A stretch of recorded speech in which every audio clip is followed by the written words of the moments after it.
Breaking news, harga tertinggi PCR Rp275.000 di Jawa Bali, Rp300.000 di daerah lain.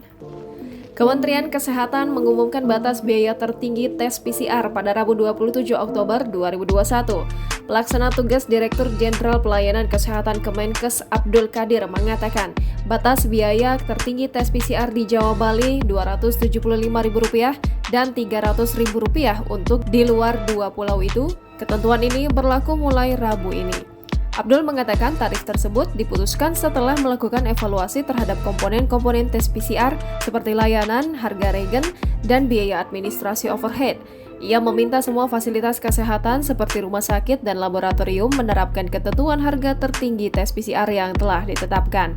Lebih lanjut, Abdul mengatakan evaluasi tarif tertinggi tes PCR ini akan ditinjau ulang sesuai kebutuhan.